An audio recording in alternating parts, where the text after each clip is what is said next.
متوجہ ہو جائیں. یہ کرم ہے اہل بیت علیہ السلام کا. یہ عطائے پروردگار عالم ہے. یہ خداوند عالم کا کرم ہے. اگر ہم ساری زندگی بھی سجدے میں رہ کر اس کی اس نعمت کا شکر ادا کریں تو ہم خدا کی اس نعمت کا شکر ادا نہیں کر پائیں گے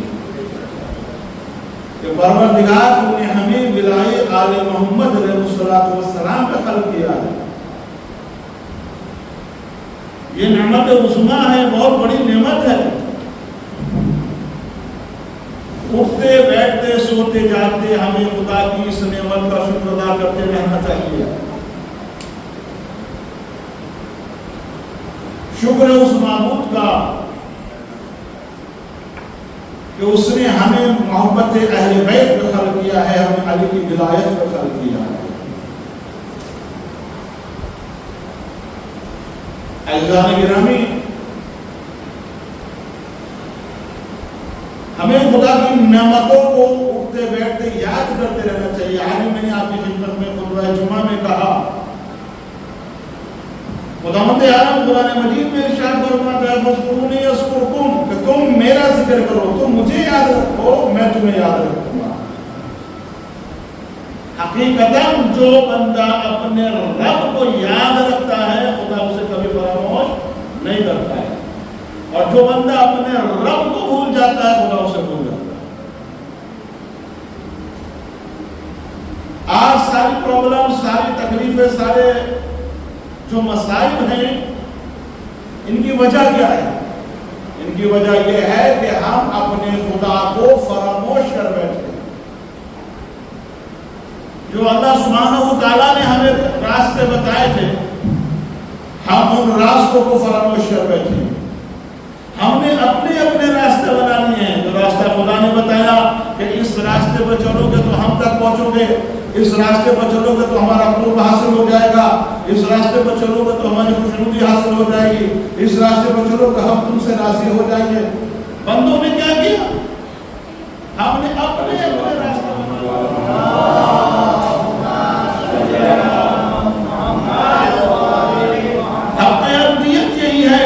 حق بندگی یہی ہے کہ ہم اللہ کی نعمتوں کو یاد رکھیں, کبھی اس کی نعمتوں پر ناشکرانی نہ کریں,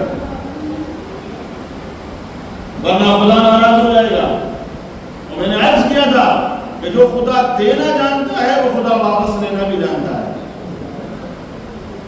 اگر ہم نے اس کی کسی نعمت پر اترانا شروع کر دیا, ہم نے اگر کسی نعمت پر اپنے اندر تکبر اور غرور پیدا کر لیا, تو یاد رکھیے گا جو خدا دینا جانتا ہے وہ خدا واپس لینا بھی جانتا ہے. پھر انسان اپنی تقدیر کو روتا ہے, اپنے مقدر کو روتا ہے, یہ چیز ہمارے نصیب میں نہیں تھی. اور کیا خدا ہم ہی رہ گئے تھے یہ چیزیں واپس لینے کے لیے, یا ہم ہی رہ گئے تھے غریب رہنے کے لیے؟ تو نے ہمیں غریب بنایا نہیں. پھر میں جملہ کہوں گا, حق ابدیت یہی ہے محبوب بھائی کہ جس حال میں خدا نے بندے کو رکھا ہے اسی حال میں بندہ اللہ کا شکر ادا کرتا چلا جائے. اس لیے کہ رسول اکرم فرماتے ہیں جتنا تم اللہ کی نعمتوں پر شکر ادا کرو گے خدا تمہاری نعمتوں میں اتنا اضافہ کرتا چلا جائے. یہ درس زندگی اہل بیت علیہ السلام نے ہمیں عطا کیا ہے. افسوس تو یہی ہے کہ ہم نے اہل بیت کے راستوں کو چھوڑ دیا ہے اور ہم اپنے راستوں پہ بنائے ہوئے تو چلنے لگے. چونکہ ہمیں اہل بیت علیہ السلام کے راستے پر جانے سے ہمارا خسارہ ہے, ہمارا نقصان ہے. ہم نے دین بس اتنا لیا ہے کہ جتنے دین میں ہمارا فائدہ ہے, اس سے زیادہ دین لینے کی ہم نے کوشش ہی نہیں کری. کیوں؟ اگر اس سے زیادہ دین ہم لیں گے تو اس میں ہمارا نقصان ہے, ہمارا ٹائم ویسٹ ہو جائے گا. ہم نے بس اتنا دین لیا ہے کہ ظہرین کی نماز چونکہ دن میں ہے پڑھ سکتے ہیں, مغربین کی نماز چونکہ سارے کام تمام کرنے کے بعد بندہ گھر پہ آتا پڑھ سکتے ہیں. نماز فجر ہم نہیں لے رہے اس کو, اس لیے کہ اس میں نقصان ہے, 10 سے 15 منٹ کی نیند چلی جاتی ہے. دین اتنا ہی لیا ہے جتنے میں فائدہ ہے، اس سے زیادہ دین لینے کی ہم سمجھنے کی کوشش ہی نہیں کرتے۔ یہ پریشانیوں کا سبب یہ ہے، مسائل کا سبب یہ ہے کہ دین ہم نے اپنے آپ سے بنا لیا ہے۔ دین کے راستوں پہ ہم تو چل رہے ہیں، وہ ہمارا بنایا ہوا دین ہے، وہ ہمارے بنائے ہوئے راستے ہیں۔ اگر اہل بیت علیہ السلام کے بنائے ہوئے راستے پہ ہم نے چلنا شروع کر دیا تو کیسے ہو سکتا ہے کہ مشکل کشا کا ماننے والے کے سامنے مشکلات ہے؟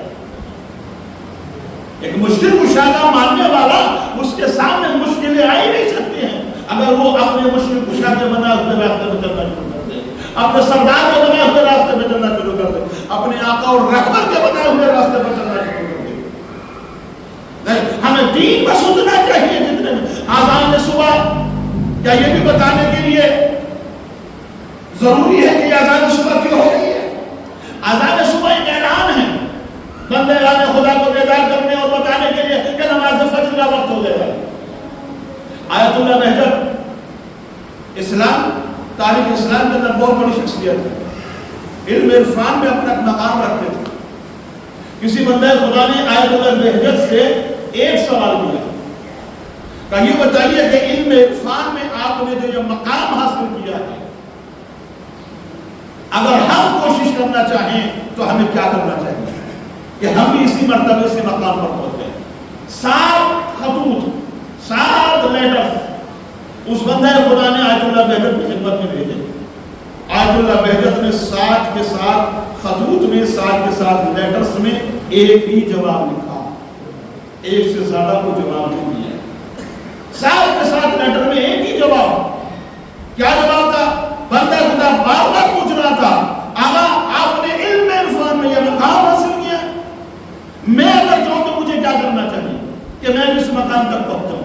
آیت اللہ بہجت نے 7 کے 7 خطوط میں ایک ہی جملہ لکھا، ایک ہی جملے میں جواب دیا کہ جتنا جانتے ہو اتنے پہ عمل کرو، باقی خدا پہ چھوڑو۔ جتنا جانتے ہو اتنے پہ تو عمل کرو۔ کیا یہ بتانے کی ضرورت ہے کہ آزان ہو رہی ہے، نماز کا وقت ہو گیا؟ جتنا جانتے ہو اتنے پہ تو عمل ہے، پڑھا کرو، جتنا جانتے ہو اتنے پہ تو عمل کرو۔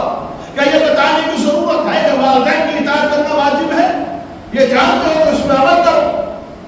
کیا یہ بتانے کی ضرورت ہے کہ حقوق کی ادائیگی لازم اور واجب ہے؟ جن کے حقوق آپ کی گردن پہ ہیں ان کے حقوق کو ادا کرو۔ کیا یہ بتانے کی ضرورت ہے؟ جو جانتے ہو، جتنا جانتے ہو اس پہ عمل کرو، باقی اپنے رب پر چھوڑ دو، خدا تمہیں کہاں سے کہاں پہنچائے گا۔ کوشش تو کرنی چاہیے۔ یہ دیکھیے، یہ درس امام حسین ہے، یہ یونیورسٹی امام حسین ہے، یہ مکتب اہل بیت علیہ السلام ہے۔ میں نے کل بھی آپ کی خدمت میں گزارش کی، یہاں سے کچھ لے کے جائیے، وہاں میں کرا سکتا ہوں آپ سے، لیکن میں چاہتا ہوں کہ نوجوانوں پر پیغام جائے۔ ان مجالسوں کا مطلب کیا ہوتا ہے؟ ان مجالسوں کا مقصد کیا ہوتا ہے؟ کہ یہاں سے کچھ پیغام جائے، یہاں سے کچھ ہمارے جو بگڑے ہوئے حالات ہیں، مسائل ہیں، ان مسائل کی جو مسائل کی اصلاح کی جائے، غلطیوں کو دور کرا جائے کہ جتنا جانتے ہو آیت اللہ بہجت کہتے ہیں اتنے پہ عمل کرو، باقی خدا پہ چھوڑ دو۔ آذان صبح ہوتی ہے کہ بتانے کی ضرورت ہے کہ آذان کیوں ہو رہی ہے؟ مؤذن ظہر کی اذان میں حی علی خیر العمل کہہ رہا ہے، یہ بتانے کی ضرورت ہے؟ مغرب کی اذان میں حی علی خیر العمل کہا جا رہا ہے، یہ بتانے کی ضرورت ہے کہ مغرب کی اذان کیوں ہو رہی ہے؟ ہاں، اگر بے ٹائم اذان ہو تو ہر آدمی پوچھتا ہے کہ یہ اذان ایسے کیوں ہو رہی ہے؟ اذان تو وقت مان لیجیے آپ کے یہاں 1 بجے کا ہے، کوئی صاحب 11 بجے اذان دینے لگے، رات کو 12 بجے اذان دینے لگے، تو ہر آدمی پوچھنے کے بعد کہ کیا معاملہ، اذان کیوں ہو رہی ہے؟ تب تو ہے سوال۔ لیکن اذان کے نماز کے وقت میں اذان ہو رہی ہے تو اب پوچھنے کا کوئی ریزن نہیں ہے۔ اب مؤذن اذان کے معنی ہے کیا؟ پکارنا، اعلان کرنا، دعوت اسلام دینا، دعوت بندگی دینا، دعوت نماز دینا، خدا کی بارگاہ میں بلانا۔ افسوس ہوتا ہے آج کے اس مسلمان کے اوپر، آج کے اس علی کے شیعہ پر 3 بار خدا بلاتا ہے، یہ 1 بار بھی اللہ کی آواز پر لبیک نہیں کہتا۔ 3 بار خدا کہتا ہے اپنے مؤذن سے کہ میرے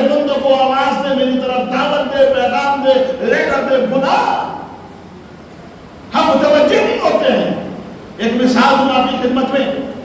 آج کا یہ ترقی یافتہ دور، یہ انٹرنیٹ والا دور، فیس بک اور سوشل میڈیا والا دور، آج کے سیاسی دور میں، پراشر دور میں، اگر کوئی سیاسی بندہ، کوئی بڑے عہدیدار بندہ ہماری اگر ہمیں دعوت میں بلائے، خالی کہہ دے کسی کے ذریعے سے بھی، محبوب بھائی آپ کی دعوت ہے اور مولانا کو بھی لے کے آئیے گا، اب چاہے اس نے مجھ سے کہا ہو یا نہ کہا ہو، ایک بڑا انسان ہے صاحب، اس کے گھر میں دعوت ہے، میں بغیر اس کی دعوت کے بھی جانے کی کوشش کروں گا، جاؤں گا.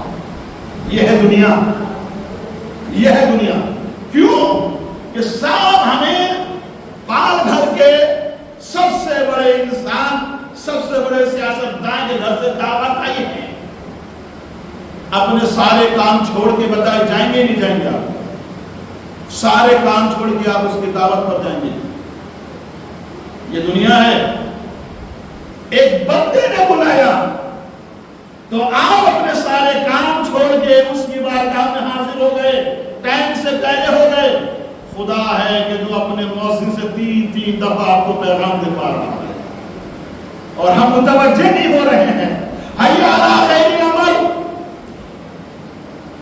کہو، بلاؤ انہیں جو اپنے کاروبار میں مبتلا ہیں، جو دنیا میں ڈوب چکے ہیں. حی علی خیر العمل، عمل خیر کی طرف آ جائیں عمل خیر کی طرف. 3 دفعہ آوازیں دی جا رہی ہے، پیغام دیا جا رہا ہے، آپ کو دعوت دی جا رہی ہے خدا کی طرف سے. یہ ہماری ستم ظریفی ہے، یہ ہماری بدقسمتی ہے قسم خدا کی کہ ایک پیغام پہ بھی ہم خدا کی آواز کو رکھتا ہے کہ نہیں کہہ رہے. لمحہ فکریہ ہے یا نہیں ہے؟ ہر انسان رات کو جب بستر پر لیٹے آرام سے ذرا غور و فکر کرے کہ خدا نے جو مجھے نعمتیں دے رکھی ہیں، میں اس خدا کی نعمتوں کا شکر ادا بھی کر رہا ہوں یا نہیں کر رہا ہوں؟ اللہ نے جو مجھے اتنی نعمتوں سے نوازا ہے، میں اس کی نعمتوں کا شکر ادا کر پا رہا ہوں یا نہیں کر پا رہا ہوں؟ اگر نعمتوں کا شکر ادا نہیں ہو رہا ہے تو پھر اسے خدا کی بارگاہ میں توبہ کرنی چاہیے، استغفار کرنا چاہیے. اس لیے کہ رب کائنات نے اس دنیا کو بنایا ہی اپنے بندوں کے لیے، خدا نے اس دنیا کو سجایا ہی انسانوں کے لیے. زیر آسمان جتنی بھی چیزیں ہیں خدا نے سب کی سب انسانوں کے لیے خلق کی ہے اور انسانوں کو اپنے لیے خلق کیا. آؤ اس کی بارگاہ میں، حاضری دو اس کی بارگاہ میں، ورنہ قسم خدا کی بروز قیامت بڑی سخت پکڑ ہونے والی ہے اور سخت حساب میں مبتلا ہونے والے ہو. قبر سے لے کے محشر تک نہیں، اس سے پہلے کی بھی مناظر ہیں، اس سے پہلے کی بھی کچھ منزلیں ہیں جسے حالت احتضار کہتے ہیں.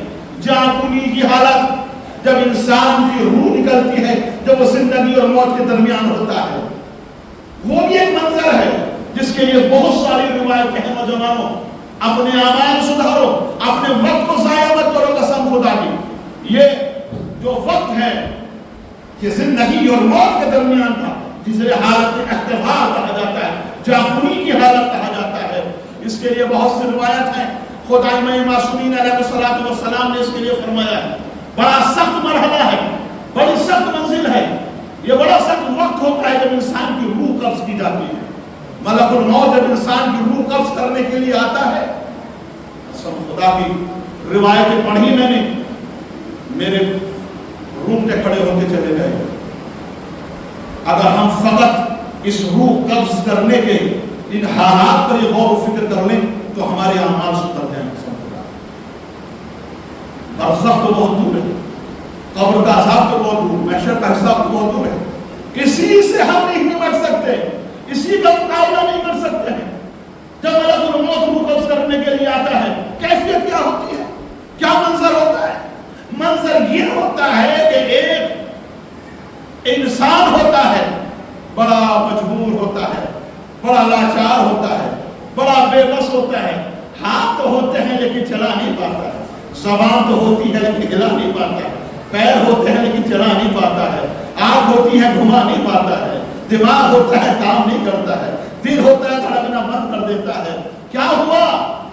اچھے خاصے انسان ہو، ابھی تو باحیات ہو، نہیں، ملک الموت سامنے کھڑا ہے، اس کے سامنے کسی کی نہیں چلتی ہے، یہ کسی کی نہیں چلنے دیتا ہے.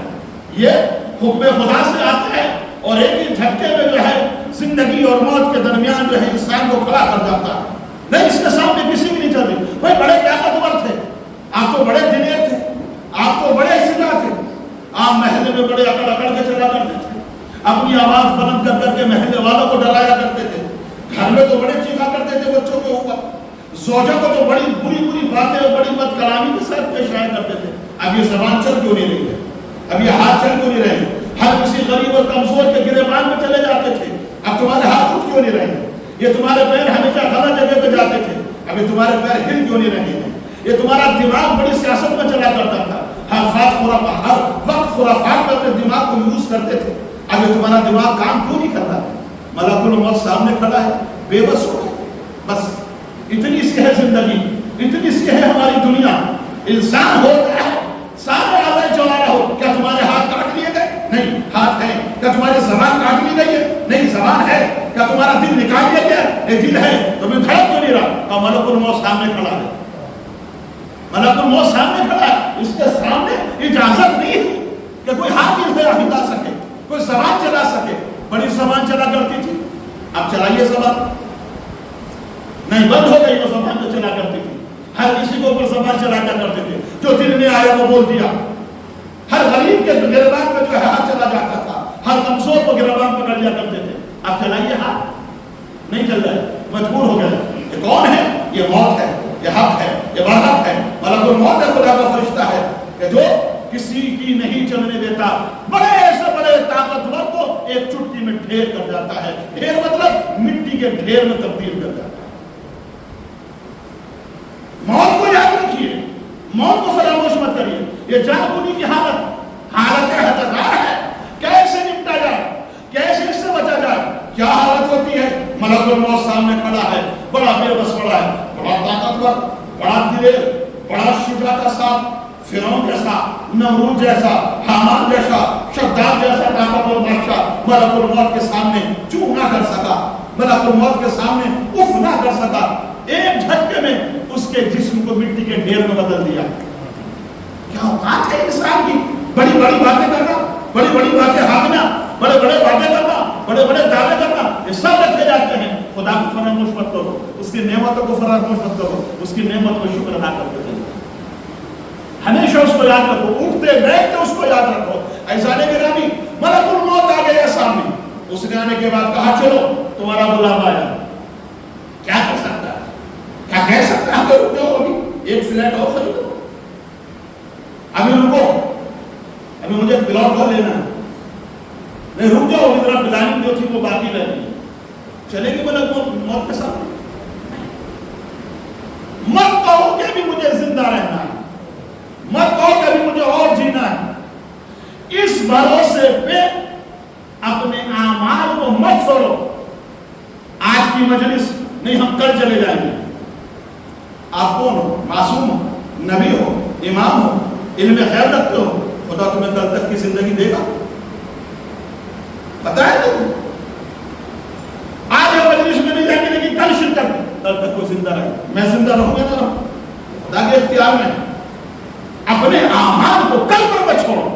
نہیں، ہم سب صبح کی نماز ظہر میں قضا کر لیں گے. کون سی گارنٹی ہے؟ کسی سے دکھوا کے لائے ہو کہ ظہر تک زندہ رہو. مولا کائنات علی ابن ابی طالب علیہ الصلوۃ والسلام،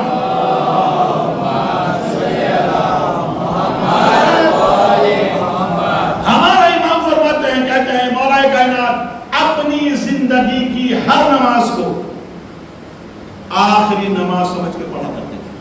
بس یہ میری زندگی کی آخری نماز ہے. کون تھے وہ؟ نعوذ باللہ میرے اور آپ کے جیسے تھے کیا؟ ہمیں اتنا کانفیڈنس کہاں سے آ گیا؟ ہمارے اندر اتنی اعتمادی کہاں سے آ گئی؟ ہم نہ نبی ہیں، نہ امام ہیں، نہ معصوم ہیں، اور نہ کچھ ایسے جیسے ہیں. تم تو نوکر بھی نہیں صحیح تھے، حقیقت میں تو غلام بھی نہیں ہے. صحیح امام وہ امام معصوم تھا، وہ حجت خدا. وہ اپنی زندگی کی ہر نماز کو آخری نماز سمجھ کے پڑھا کرتا تھا. کیوں؟ مجھے نہیں پتا میرا خدا اگر میں ظہر کی پڑھ رہا ہوں تو مغرب تک مجھے مہلت دے گا ہی، تو میں کیوں ظہر کی نماز قضا کروں مغرب کی وجہ سے؟ کیوں میں نماز فجر قضا کروں ظہر کی وجہ سے کہ میں ظہر میں پڑھ لوں؟ نہیں، ملک الموت اور خدا نہیں، کوئی اجازت نہیں، کوئی گارنٹی نہیں ہے، کوئی اعلان نہیں، کوئی دعوت نہیں، کبھی بھی آپ کا بلاوا میرا بلاوا آ سکتا ہے۔ لہذا اپنے کسی بھی عمل کو کل پر مت چھوڑو۔ آج کی مجلس کر لیں گے، ظہر کی نماز مغرب میں پڑھ لیں گے، صبح کی نماز ظہر میں پڑھ نہیں۔ یاد رہے اگر آپ علی کے شیعہ ہیں اور حسین کے زدار ہیں، عاشور کے ماننے والے ہیں قسم خدا کی، تو اس بات کو یاد رہے کہ آپ کی ہر نماز اول وقت ہونی چاہیے، آپ کا ہر عمل جو ہے اول وقت ہونا چاہیے۔ ایک سلوات پڑھیں محمد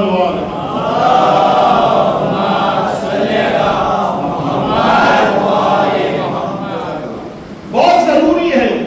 فَاذْكُرُونِي يَذْكُرْكُمْ وَاشْكُرُونِي وَلَا تَكْفُرُونَ کہ تم خدا کیا کہہ رہا ہے کہ شکر تم ہمیں یاد رکھو، ہمارا ذکر کرو، ہم تمہارا ذکر کرو، واشکرونی کہ تم ہماری نعمتوں کا شکر ادا کرو، وَلَا تَكْفُرُونَ خبردار کفران نعمت مت کرنا، ہمیں جو دے رکھا وہ بھی واپس دے، فقیر بنا کے چھوڑ دیں، راستے پہ لے جائیں، فٹ پاتھ پہ لے جائیں، پھر روتے پھرنا۔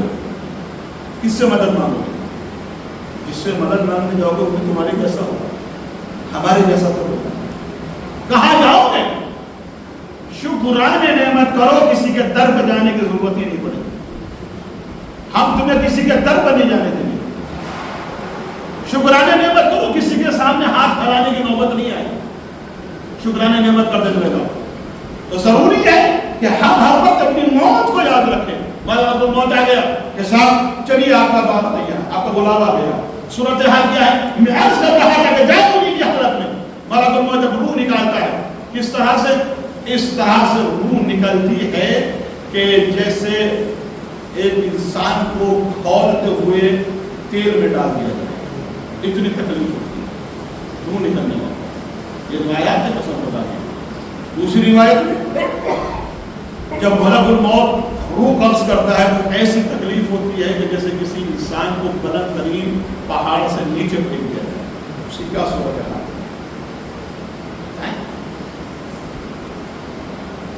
بہت ضروری ہے نوجوانوں، اپنے وقت کو ضائع نہ کیجیے گا قسم خدا کی۔ زیادہ سے زیادہ وقت آپ اپنا قرب الہی میں لگائیں، جو راستہ اہل بیت اور قرآن نے بتایا اس کو چلنے میں لگائیں۔ گھر کا ایک ڈسپلن ہونا چاہیے، ایک منظم پلان ہونا چاہیے، ایک ترتیب ہونی چاہیے گھر کے اندر۔ گھر کے اندر آپ کو کیسے رہنا ہے؟ لگے چند باتیں جلدی جلدی پیش کر دوں۔ آپ گھر کے اندر آپ کو کیسے رہنا؟ حساب ہے، یہ نہیں کہ صاحب آپ چوری کا حساب بھی خدا لے گا، نہیں، قتل عام کا خدا نہیں، خدا جو بد کلامی کا بھی حساب لے گا۔ اس زبان سے تم نے کتنے الفاظ، کتنے ورڈ ادا کیے ہیں، کتنے صحیح تھے، کتنے غلط تھے، سب کاؤنٹ کیے جا رہے ہیں، فرشتے بیٹھے سب لکھ رہے ہیں، ہر ایک جملے کا ثواب اور ہر ایک جملے کا حساب ہے بیٹھ کے بیٹھا۔ گھر کے اندر ایک انسان کو کیسا رہنا چاہیے؟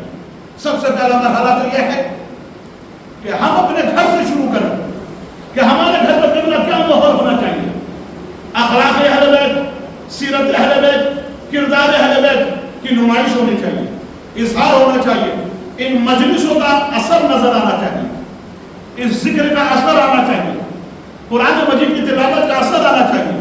آپ علی کے شیعہ ہیں، آپ کی باڈی لینگویج سے پتہ چلنا چاہیے، نہیں آپ کو کہنے کی ضرورت نہ پڑے کہ میں علی کا شیعہ ہوں، لوگ دیکھ کر آپ کو پہچان کے کہیں گے یہ علی کا شیعہ ہے۔ ایسا کردار ہمارا ہونا چاہیے، ایسی سیرت ہماری ہونی چاہیے، ایسی گفتگو ہماری ہونی چاہیے، ہماری چال، ہمارا رنگ، ہمارا ڈھنگ، ہمارا اٹھنا، ہمارا بیٹھنا، ہمارا چلنا، ہمارا کھانا، ہماری باڈی کا ہر ایک عمل ایسا ہو کہ خیر دیکھنے کے بعد کہیں کہ آپ کون ہو۔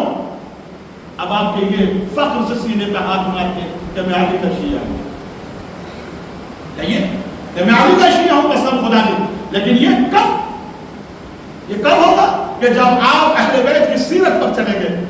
قسم خدا کی جو نعمت دی ہے ہمیں یہ ولایت آل محمد، اس کا کوئی جواب نہیں ہے کائنات کے اندر، کوئی جواب نہیں ہے۔ میں نے کہا ساری زندگی بھی اگر سجدے میں رہتا اس نعمت کا شکر ادا کرو گے تو نعمت کا شکر ادا نہیں ہوگا، دنیا ختم ہو جائے، ہم مر جائیں گے۔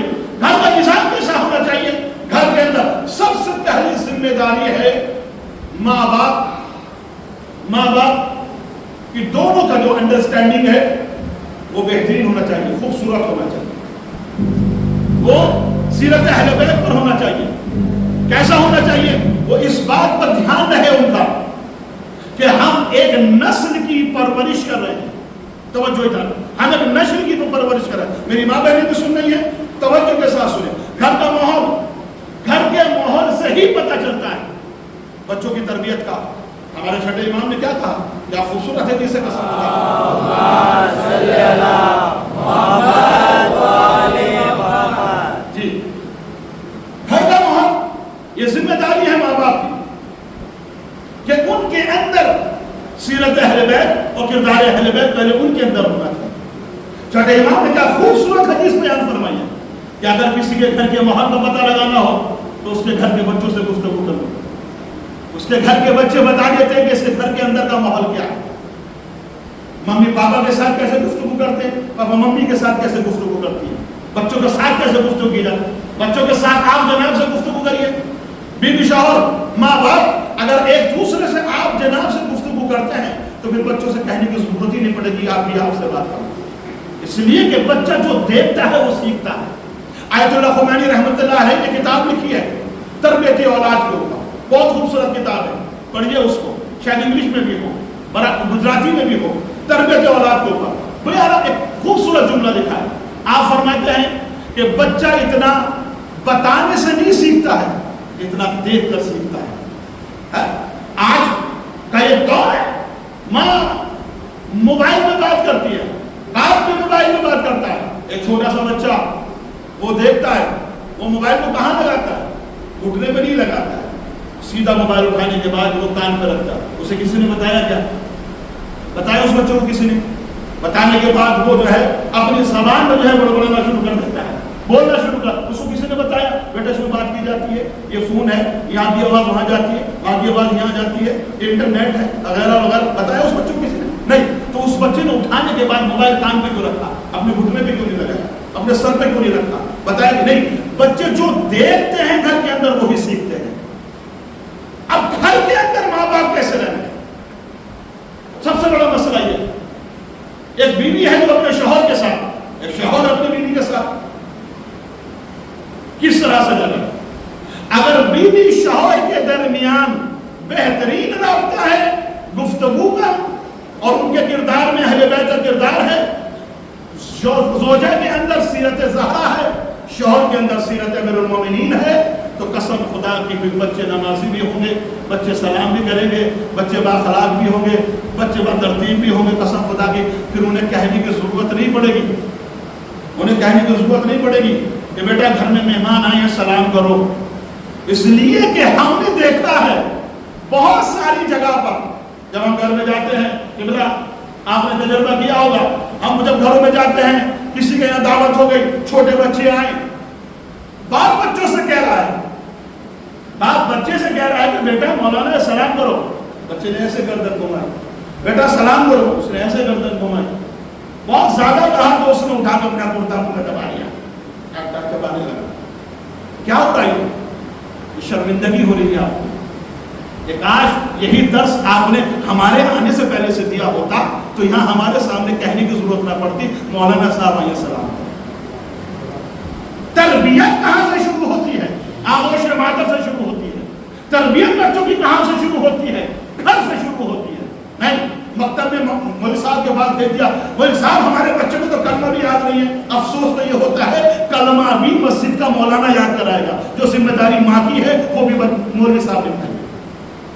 اصول دین فرم دین بھی مولوی صاحب یاد کرائیں گے، جو ماں کی ذمہ داری ہے وہ بھی مولوی صاحب نبھائیں گے۔ نہیں، یہ ماں کی ذمہ داری ہے۔ آغوش مادر کو کیا کہا گیا ہے؟ کیا کہا آغوش مادر کو؟ بچے کا سب سے پہلا مکتب، بچے کا پہلا سب سے پہلا مدرسہ، ماں بچے کی سب سے پہلے استاد ہے، سب سے پہلے ٹیچر ہے۔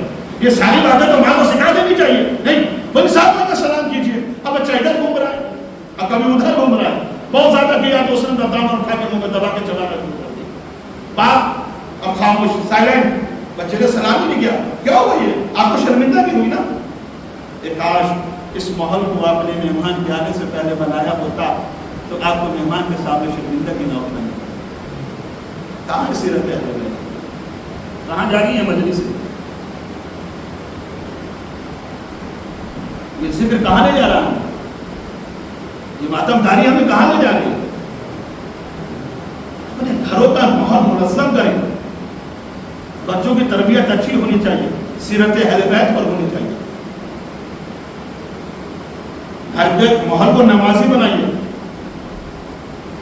جب آپ نماز پڑھیں گے تو بچوں سے کہنے کی ضرورت ہی نہیں پڑے گی کہ نماز پڑھو، اس لیے کہ بچہ جو دیکھتا ہے وہ سیکھتا ہے.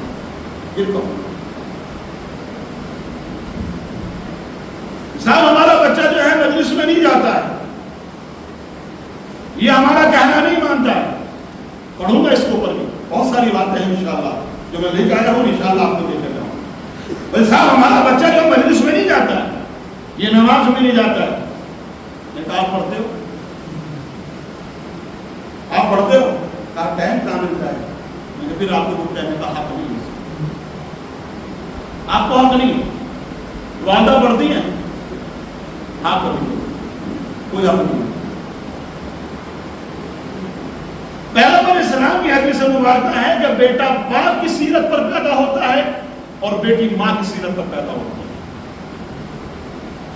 باپ کے اثرات بیٹے کے اندر آتے ہیں اور ماں کے اثرات بیٹی کے اندر آتے ہیں.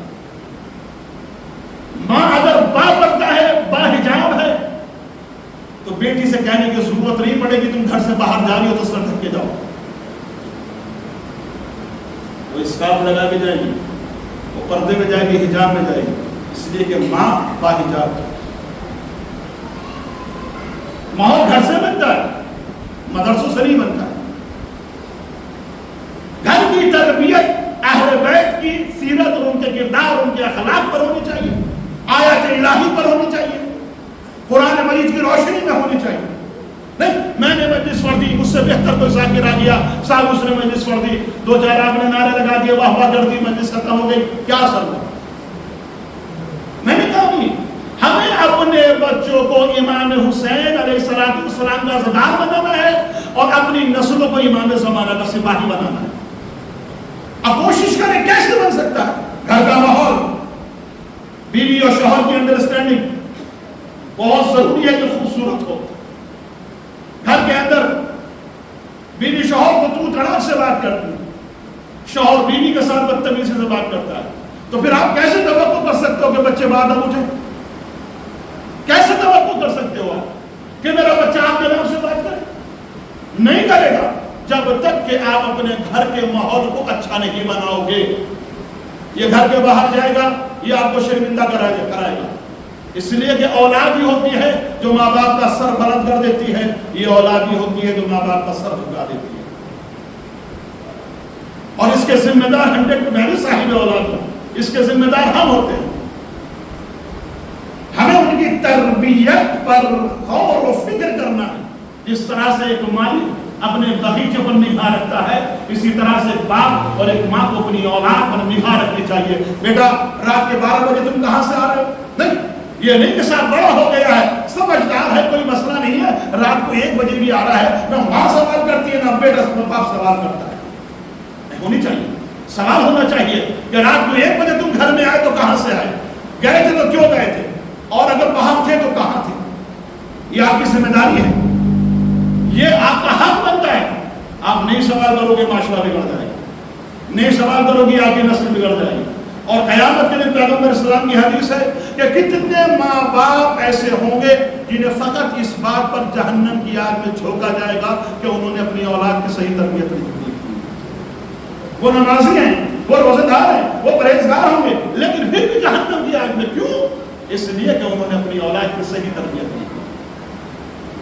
خبردار میری ماں بہنوں، میرے دوستوں، میرے بزرگوں جو صاحب اولاد ہیں، اور بچوں سے بھی گزارش کرتا ہوں وہ اپنے ماں باپ کی عزت کریں.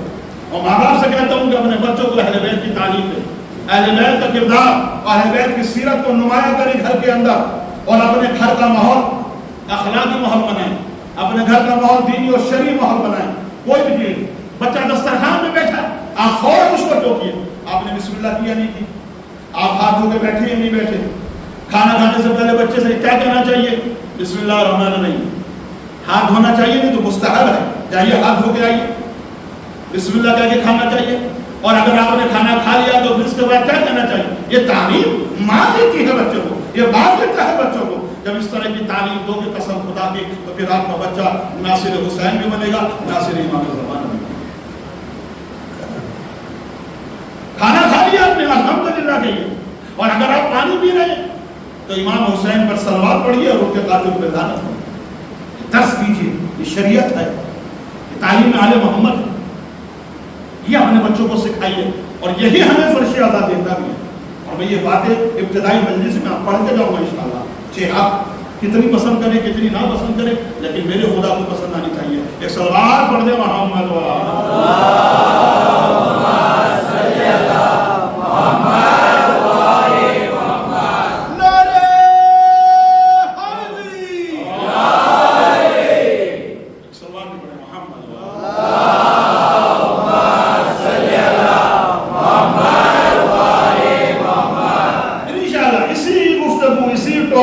اور آگے بڑھاؤں گا۔ تربیت اولاد اور تقاضۂ فرش عطا، تربیت اولاد اور تقاضۂ فرش عطا، اہل بیت علیہ السلام کی تعلیمات کو فراموش مت کرو، مت کرو، مت کرو، ہم کہیں پہ نہیں گئے۔ اور امام حسین علیہ السلام نے ہمیں کہ کربلا صرف رونے رلانے کا مقام نہیں ہے، اس لیے آپ کربلا کو رونے رلانے کے حد تک محدود مت کیجیے گا۔ کربلا ایک بہت بڑا پیغام ہے، کربلا ایک بہت بڑا میسیج ہے۔ امام حسین علیہ السلام نے کربلا کے میدان میں سارے رشتے لا کر سمجھایا، سارے رشتے، بھائی کا رشتہ، بھائی بھائی کے ساتھ کیسے وفا کرتا ہے دیکھ لو، بھتیجے کا رشتہ، ایک بھتیجا اپنے چاچا سے کیسی محبت کرتا ہے، وہ جناب قاسم نے، بھانجے اپنے ماموں سے کیسی محبت کرتے ہیں، یہ جناب محمد کرتا ہے،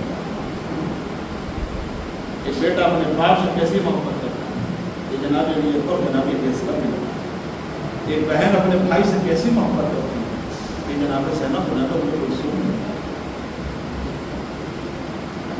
ایک دوست اپنے دوست سے کیسی محبت کرتا ہے، یہ جناب نبی مسائل ہے۔ رشتہ باقی اصحاب ساتھی سب تھے، سب نے اپنی جان چلے جاؤ مجھے چھوڑ دو، یہ تو میرے خون کے پیاس ہے، ان سے کوئی سروکار نہیں، اچھا ایسے نہیں جاؤ گے، لاؤ کے چراغ دھل کے چراغ بجھائے گے،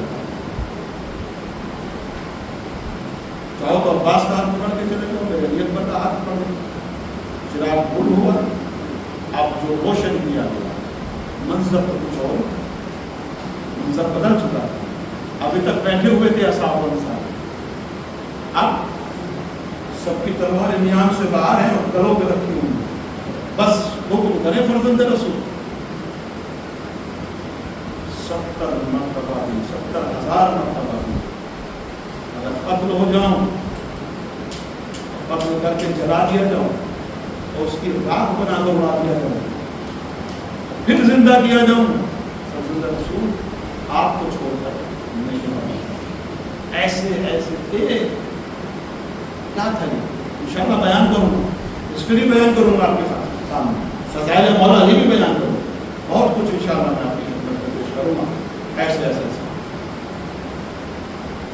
تو جنہوں نے ساتھ نہیں چھوڑا، اپنی زندگیاں دی اور ہمیشہ کے لیے خود زندگی حاصل، ہمیشہ کی زندگی حاصل۔ اللہ محرم بھی 2 تاریخ، شب 2 ہے، اور یہ پہلی تاریخ، اکثر پہلی تاریخ کو امام حسین علیہ السلام کی روانگی پڑھی جاتی ہے مدینہ سے۔ کیا قیامت خیز منظر تھا، میں کسی سے نہیں کہوں گا کہ روزی نہیں، سب اپنے اپنے حصے کا فرصہ دیجیے گا، اور رونے میں گریہ کرنے میں قطعاً شرم محسوس ہوتی ہے۔ امام حسین علیہ السلام مدینہ چھوڑ کے جا رہے ہیں، آسان بات ہے اپنا آبائی وطن چھوڑنا، آپ اور ہم سب پردیسی ہیں، ہم جب اپنے وطن سے آتے ہیں جبکہ یقین ہوتا ہے کہ پھر جائیں گے انشاءاللہ، عجیب سی کیفیت ہے. لیکن امام حسین کو علم ہے کہ حسین جا رہا ہے تو واپس نہیں جا رہا. میرا وطن مجھ سے ہمیشہ کے لیے چھپا ہے. جہاں حسین کا بچپنا گزرا وہ گلیاں وہ وطن آج حسین سے چھپ رہا ہے. نانا کی قبر پہ آئے, نانا خدا حافظ قبر پہ گر گئے. اتنا روئے کہ آگ لگ گئی. آگ لگ گئی تو عالم اقوام رسول اللہ کو دیکھا, نانا آپ کی امت مجھے آپ کے روزے سے جدا کر رہی ہے, مجھے وطن چھوڑنے کو مجبور ہے. نانا خدا حافظ. کہا میرے لال مشیت الہی یہی ہے کہ تم وطن چھوڑو تاکہ خدا کا دین محفوظ ہو جائے. اللہ. امام حسین صبح ہوئی, سامان سفر تیار ہوا, ایک فہرست بنائی گئی جس میں مسافروں کا نام تھا. مجھے نہیں پتا کہ آپ کس طرح سے فرصت ہو گے. میں مسائل کی روایت پڑھنے لگا ہوں, آپ کے مجلس ادا کر دیجیے گا.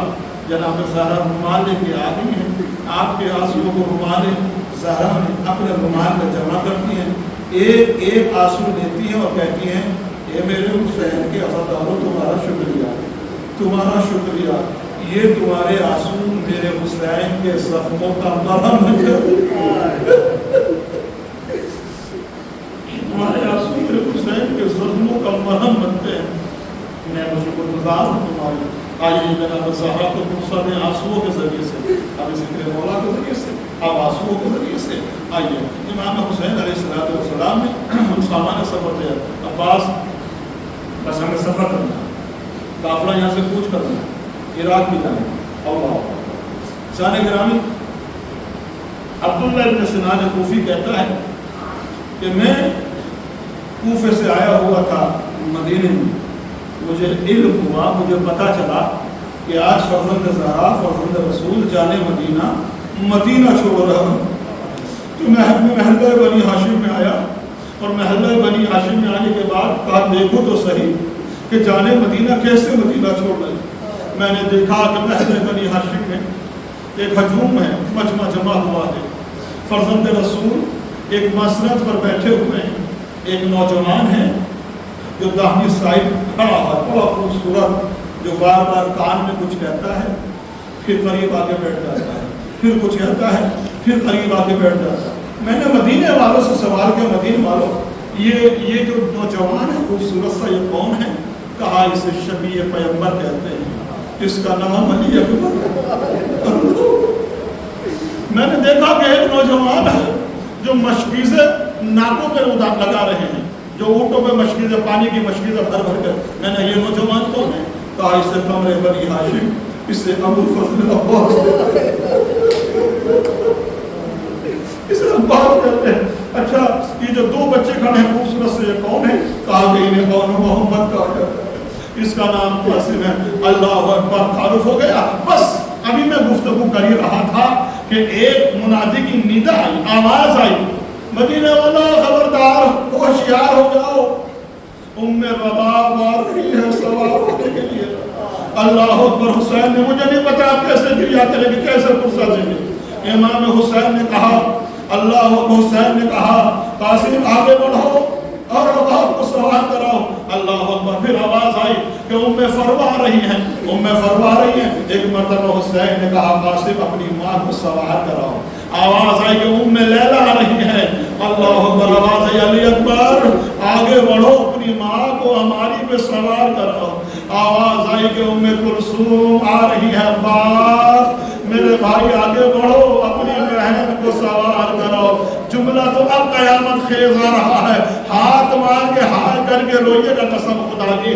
جب سب سوار ہو گئے, ایک مرتبہ منادی نے بلند آواز سے کہا, مدینے والوں اپنی نظریں جھکا لو, زینب فاطمہ زہرا کی بیٹی آ رہی ہے, علی کی بیٹی آ رہی ہے.